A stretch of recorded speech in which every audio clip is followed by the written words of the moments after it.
नमस्कार दोस्तों, एक बार पुनः आप सभी का स्वागत है एमके की पाठशाला में। जैसा कि मैं आप लोगों को रोज़ाना बिहार बोर्ड मैट्रिक फिज़िक्स की क्लासेस प्रदान करवा रहा हूँ। साथ ही साथ मैंने ये निश्चय किया कि आप लोगों के लिए मैथ की भी क्लासेस प्रोवाइड करूँ। इसलिए मैंने आप लोगों को बिहार बोर्ड मैट्रिक की त्रिकोणमिति की क्लासेस स्टार्ट करने वाला हूँ। उससे पहले आज मैं आपको बताऊँगा कि त्रिकोणमिति से संबंधित जितने भी बेसिक कॉन्सेप्ट होते हैं, जो भी उनके बेसिक फ़ॉर्मूलेस होते हैं, उस पर मैं आज बात करूँगा।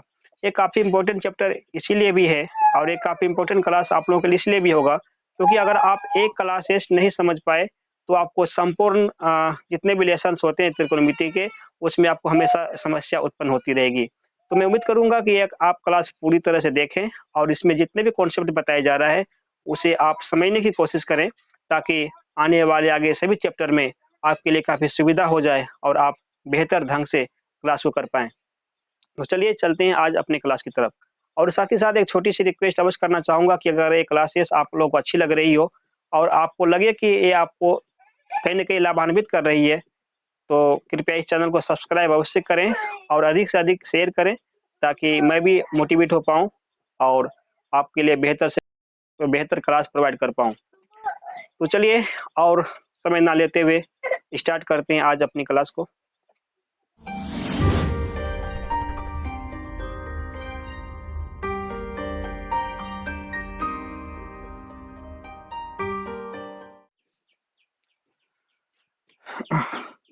हाँ, तो मैं बता रहा था कि त्रिकोणमिति के जितने भी सवाल होते हैं, वो समकोण त्रिभुज पर ही आधारित होते हैं। समकोण त्रिभुज पर आधारित होते हैं। तो सबसे पहला बात आएगा कि समकोण त्रिभुज होता क्या है? तो समकोण त्रिभुज का मतलब होता है कि समकोण त्रिभुज क्या होता है? समकोण त्रिभुज के पहले समझो कि समकोण त्रिभुज किस प्रकार का त्रिभुज हो सकता है? तो समकोण त्रिभुज में यानी कि जिस त्रिभुज में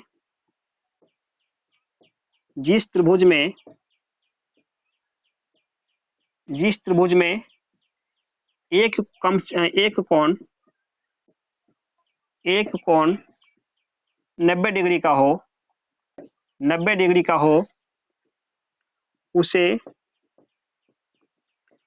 समकोण कहा जाता है, उसे समकोण त्रिभुज कहा जाता है। उसे समकोण त्रिभुज कहा जाता है। उसे समकोण त्रिभुज कहा जाता है। इसका मतलब अगर ए बी सी एक त्रिभुज है, यहाँ पर क्या हुआ, बी पे समकोण यानी कि 90 डिग्री का कोण बन रहा है और बाकी जो कोण ए और कोण सी हुआ, ये कैसा कोण होगा? ये दोनों न्यून कोण होगा। क्यों? क्योंकि समकोण किसी भी त्रिभुज में तीनों कोणों का योग मिलाकर के 180 डिग्री होता है। अगर उसमें से सिर्फ बी का कोण कितना हो रहा है, बी अगर 90 डिग्री का हुआ, इसका मतलब हुआ कोण ए और कोण सी दोनों कोण कितना डिग्री का हुआ? दोनों सीधा सी बात है कि अगर ए 90 हो रहा है और हमको तीनों मिलाकर के 180 ही पुराना है और 180 ही होता है, तो सीधी सी बात है कि कोण ए भी 90 डिग्री से कम ही होगा और कोण सी भी 90 डिग्री से कम ही होगा। क्योंकि यहाँ पर कुछ न कुछ एंगल का तो कोण बनेगा ही, कुछ न कुछ तो कोण बनेगा ही। अगर यहाँ पर नहीं कुछ भी तो 1 डिग्री का भी अगर कोण बनता है, तो यहाँ पर कितना बनेगा? 89 डिग्री का, यानी कि 90 डिग्री से कम हो ही जाएगा। इस प्रकार से याद रखें कि समकोण त्रिभुज में 2 कोण हमेशा न्यून कोण होती है। त्रिकोणमिति के जितने भी सवाल होते हैं, वो न्यून कोण पर ही आधारित होती है। तो इस पर सबसे पहले समकोण त्रिभुज में कौन-कौन से पद होते हैं, इस पर जानकारी प्राप्त कर लेते हैं। तो सबसे पहला बात कि समकोण त्रिभुज में जो एक भुजा होती है, जो सबसे बड़ी भुजा होती है, उसको क्या बोलते हैं? उसको कर्ण कहा जाता है। और कर्ण जो है अस्थाई होता है, यानी कि इसका स्थान कभी बदलता नहीं, यह अपने आप से कैसा है? अस्थाई है। लेकिन जो लंब होगा, जो आधार होगा, यह अस्थाई होता है, इसका परिवर्तन क्वेश्चन के अनुसार से बदलेगा। तो सबसे पहले हम बात करते हैं कर्ण के बारे में कि कर्ण क्या होती है, समझना। तो कर्ण जो होता है, किसी भी समकोण त्रिभुज में 90 डिग्री के सामने जो भी भुजा होगी, उसी को क्या बोलेंगे? कर्ण बोलेंगे। जैसे कि यहाँ पर 90 डिग्री कहाँ पर बन रहा है? बी पर बन रहा है, यानी बी कैसा है? एक समकोण है। तो इस कोण के सामने जो भी भुजा मेरा आ रहा है, कौन सा भुजा आया? AC, यानी इस त्रिभुज में कर्ण कौन सा होगा? AC होगा। तो कर्ण के बारे में थोड़ा एक लाइन लिख लो, ताकि हमेशा हमेशा के लिए याद रहे कि 90 डिग्री के सामने वाली भुजा, 90 डिग्री के सामने वाली भुजा कर्ण होती है, कर्ण होती है। और यह कैसा होता है? यह अस्थाई होता है, अस्थाई होता है, यानी कि एक कभी अपने स्थान से हटेगा नहीं, इसका परिवर्तन नहीं होता, यह बदलता नहीं है, चाहे क्वेश्चन जैसा भी हो, कर्ण का स्थान जहां पर है वो हमेशा टिका हुआ रहता है। अब उसके बाद सेकेंड भुजा की बात करें तो एक होता है लंब। अब लंब को क्या बोलते हैं समझना।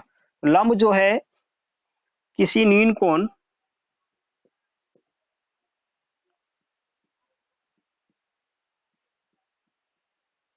किसी न्यून कोण के,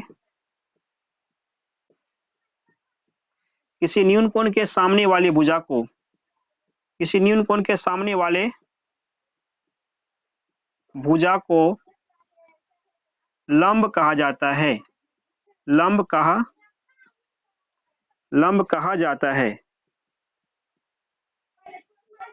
इसका मतलब क्या हुआ? किसी न्यून कोण के सामने वाले भुजा को लंब कहा जाता है। तो मैंने क्यों बताया कि लंब जो है अस्थाई होता है, ऐसा इसीलिए बताया क्योंकि समकोण त्रिभुज में न्यून कोण 2 होती है, इस वजह से लंब का स्थानीय परिवर्तन होगा, क्योंकि जिस भी न्यून कोण के तहत हम प्रश्न पूछेंगे उस हिसाब से लंब का परिवर्तन होगा और लंब का स्थान बदलेगा। अगर मैं बात करूं न्यून कोण सी के अनुसार से, तो न्यून कोण सी के लिए लंब कौन सा होगा? तो लंब के लिए मैंने लिखा है कि किसी न्यून कोण के सामने वाले भुजा। अगर मैं न्यून कोण सी से बात करूं तो सी के सामने वाली कौन सी भुजा हो रही है? ए बी हो रही है, अर्थात न्यून कोण सी के लिए लंब क्या कहलाएगा? ए बी कहलाएगा। अगर मैं न्यून कोण ए की बात करूं कि न्यून कोण ए से बताओ कि लंब कौन सी भुजा होगी, तो न्यून कोण ए के सामने कौन सी भुजा होगा? बी सी भुजा होगा, अर्थात न्यून कोण ए के लिए लंब जो होगा बी सी हो जाएगा। उसी प्रकार से अगर मैं आधार की बात करूं तो आधार क्या होगा? ये होगा किसी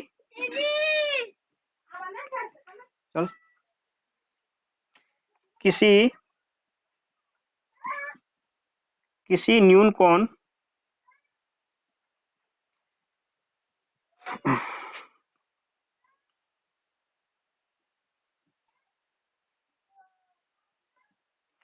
किसी न्यून कोण से जुड़े जुड़े हुए, किसी न्यून कोण से जुड़े हुए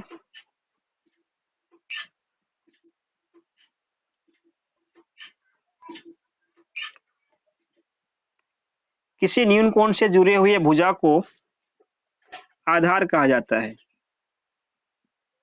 आधार कहा जाता है।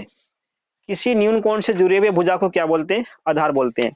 अगर मैं बात करूं न्यून कोण सी की, तो न्यून कोण सी के अनुसार से आधार कौन सा होगा?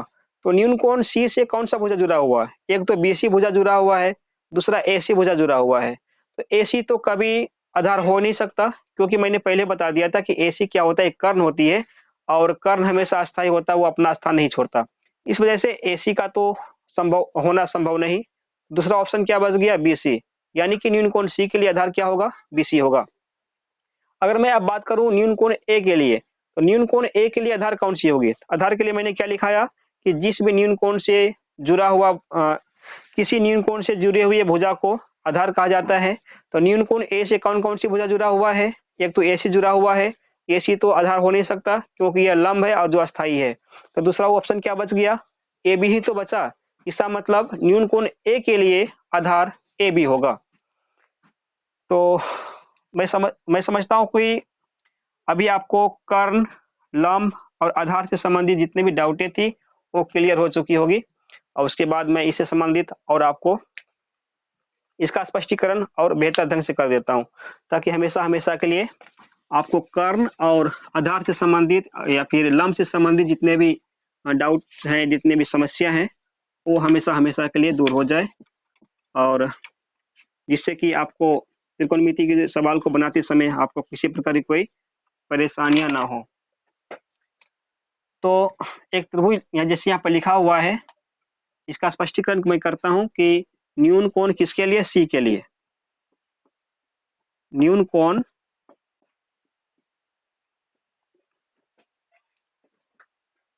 न्यून कोण सी के लिए,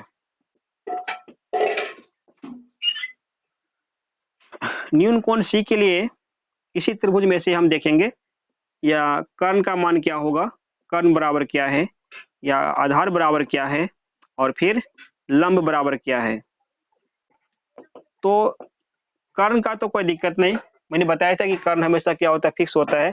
90 डिग्री के सामने जो भी भुजा होगी उसे क्या बोलेंगे, कर्ण बोलेंगे। चाहे न्यून कोण, किसी भी न्यून कोण की मैं बात करूं तो न्यून कोण से इसका फर्क नहीं पड़ता, वो अपना जिस स्थान पर है वो अपना स्थान पर बना हुआ रहेगा। यानी कर्ण जो एसी है तो हमेशा एसी एसी रहेगा। लेकिन अगर आधार की बात करूं तो आधार जो है और लंब जो है ये दोनों न्यून कोण के आधार पर अपना स्थान बदलेगा। तो मैं बात किया हूं न्यून कोण सी के लिए, न्यून कोण सी के लिए तो आधार के लिए क्या लिखाए थे कि न्यून कोण से सी से, यानी किसी न्यून कोण से जो भी भुजा जुड़ा हुआ रहेगा वह उसका आधार होगा। यानी न्यून कोण से कौन जुड़ा हुआ है, बीसी जुड़ा हुआ है और एसी जुड़ा हुआ है। एसी तो खैर अपना कर्ण है, इसका तो फिक्स है। दूसरा ऑप्शन क्या बच गया, बीसी, यानी कि आधार क्या हो गया, बीसी। ये किसके लिए हो रहा है, न्यून कोण सी के लिए हो रहा है। अगर मैं लंब की बात करूं तो लंब के लिए मैंने क्या लिखाया था कि किसी न्यून कोण के सामने वाले जो भुजा होगी वह उसका क्या होगा, लंब होगा। तो न्यून कोण सी का सामने कौन सी भुजा है, ए बी है, अर्थात लंब क्या हो गया, ए बी। अगर इसी स्थान पर मैं बात करूं न्यून कोण इस बार किसके लिए, अगर न्यून कोण ए के लिए, न्यून कोण ए के लिए, न्यून कोण ए के लिए यदि कर्ण का मान पूछूं, उसके बाद आधार का मान पूछूं, उसके बाद लंब का मान पूछूं, तो क्या हो सकता है, न्यून कोण अब ए के लिए, न्यून कोण ए के लिए, तो न्यून कोण ए के लिए कर्ण तो मैंने बताया सभी के लिए फिक्स है, यानी कि कर्ण एसी और का एसी ही रह जाएगा। आधार की मैं बात करूं, आधार के लिए मैंने लिखाया था कि किसी न्यून कोण से जुड़े हुए भुजा को क्या बोलते हैं, आधार बोलते हैं। तो न्यून कोण ए से कौन सा जुड़ा हुआ है, एसी और ए बी। एसी तो होगा नहीं क्योंकि एक कर्ण है, तो क्या होगा, ए बी होगा, यानी कि आधार हो गया ए बी। और मैं लंब की बात करूं तो लंब के लिए मैंने लिखाया था कि किसी भी न्यून कोण के सामने वाली भुजा लंब होती है, तो ए का सामने वाली भुजा कौन सी होगी, बीसी, यानी कि न्यून कोण ए के लिए लंब क्या हो गया, बीसी हो गया। इस प्रकार से मैं समझता हूं कि न्यून कोण के आधार पर आप बहुत ही आसान तरीकों से लंब और आधार का सिलेक्शन कर सकते हैं।